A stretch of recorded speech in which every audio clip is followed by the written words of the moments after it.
Well, surprise, surprise, guys, this year is proving to be a dangerous one for police officers. We have all seen what has been going on over here and in America with CNN and the BBC's mostly peaceful protests and a lack of respect for the police during this period, with constant attacks on them both in the States and over here. We have also seen two-tier policing from the police in the UK, going soft on some protests while cracking down hard on the working class protesting about anything. This has only emboldened those who would be combative with the old bill anyway to do it much more, which obviously we are seeing now. Just the other day, 10 police officers were injured by an acid attack during a drug bust in North London, if I remember right. Well, following on from that, in the early hours of this morning, there has been a major incident in a Croydon police station involving a suspect that was brought into the police station and somehow managed to shoot one officer dead before turning the gun on himself, clearly trying to do the same but failed. The worthless fuckpig who did this is still alive, but as far as I can tell, barely any information has come out about him yet, aside from him being 23 years old. No motive has been given at the time of recording, but the fact that the guy shot the copper and himself would suggest to me it could well be a terrorist incident, though I obviously could be wrong. I feel I should point out that not many gun-toting London gangsters are going to shoot themselves or coppers in a police station though. Usually they would open fire before being arrested if they're armed. Obviously I'm just speculating there, it could well be a London gun-toting gangster, you never really know, and information this early on is not exactly forthcoming.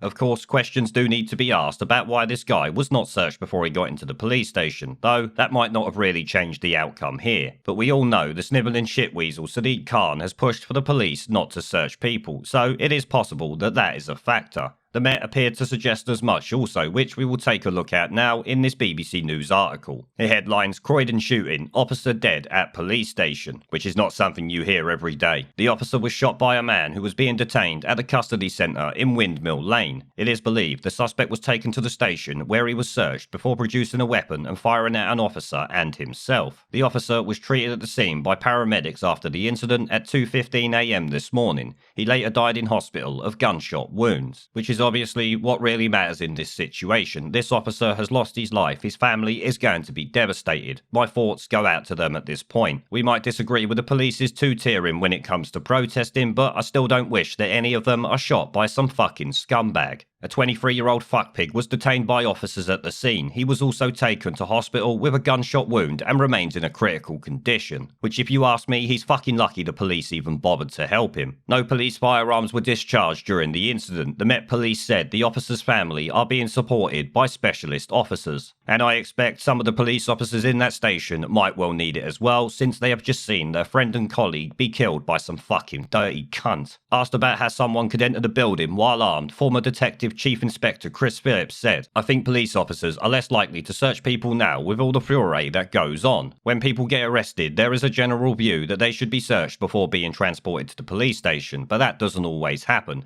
and it depends on what the man was arrested for in the first place." Well, let me tell you now, every time I've ever seen anyone get arrested or dealt with the police themselves, they search you even if they're not going to arrest you. When I was a kid, I remember being stopped and searched by London Old Bill almost every day. They didn't arrest me back then, they were just literally seeing what I was up to and if I had anything on me that I shouldn't have. But obviously, like I said, that has changed since Sadiq Khan took the office of mayor. This goes down the line about handcuffing. Do you handcuffed? When do the handcuffs get taken off for protection, etc.? When you are putting them in the cell, after you've processed them, in the custody room is what I would consider a good idea. And actually, as far as I knew, that was how it was done. Met Commissioner Cressida Dick described the loss of her colleague as truly shocking. We are currently supporting his family and have also a dedicated team providing support to the officers and those in the custody centre who witnessed the shooting, she said. When a colleague dies in the line of duty, the shockwaves and sadness reverberates throughout the Met and our communities. Policing is a family within London and nationally, and we all deeply mourn our colleague. Home Secretary Priti Patel said, "I'm deeply shocked and saddened to learn that a Metropolitan Police officer has been shot and killed in the line of duty. This is a sad day for our country and another terrible reminder of how our police officers put themselves in danger each and every day to keep the rest of us safe." Yeah, the police officers might do it, but you worthless fuckpigs don't do shit. Pretty piss poor Patel is where you're at now. How is it going with stopping those boats, Pretty? The incident has been referred to the Independent Office for Police Conduct, which will lead an independent investigation. The Met continues to investigate the officer's murder.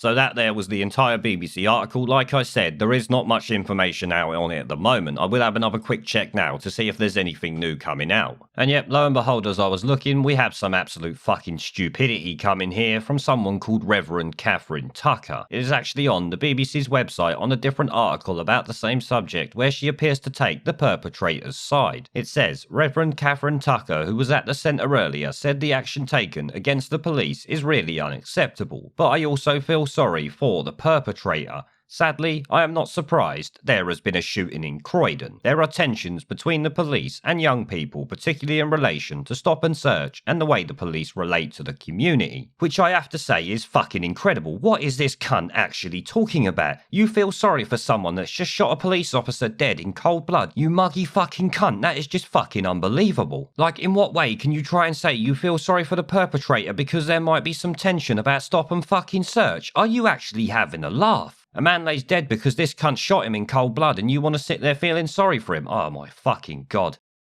But obviously, we've got all the politicians coming out saying about how devastating this is, which is rather fucking hilarious when you consider that a lot of these politicians have all been in support of BLM, including some of them taking the knee, that want to defund the police and have actively gone against them. Fucking hypocritical virtue signalling tosspots. Now, of course, like I said at the beginning, questions really need to be asked about how this is even possible. Not only so that it never happens again, but to get some closure for the officers' family who are going to be devastated this morning by this news that should never have come. I do feel I have to say it's rather lucky that the guy decided to turn the gun on himself. How many other police officers could he have killed if he'd have actually tried to shoot more? There are not police officers just randomly walking around police stations armed, so it would have took them a little while to be able to do anything in response. Unless, of course, a couple of hero cops jumped on him before he could do that. Like I said, we have very little information. But I will say it once more, our heart goes out to the copper and of course his family who this has happened to. Oh, and another thing that I've just spotted, old Sadiq Khan, he had something to say on this, but once again, not calling it what he should, instead sugarcoating it as best as he can. He says, devastated by this news, my heart goes out to the family of this brave officer who has paid the ultimate price for helping to keep Londoners safe. Tragic incidents like this are terrible reminders of the dangers our police officers face every single day. Yeah, especially when you're telling them not to stop and search people on the fucking street. I am actually surprised it didn't come out saying police officers being shot in London is just part and parcel of living in the big city, much like he said with terrorism as we all know. But I do find it rather fucking amazing that this snivelling shitweasel is running around calling it a tragic incident. Someone has just murdered a copper. It's a bit more than a fucking incident, you mug. There is a pattern consistent throughout history of oppressed people turning on the oppressors.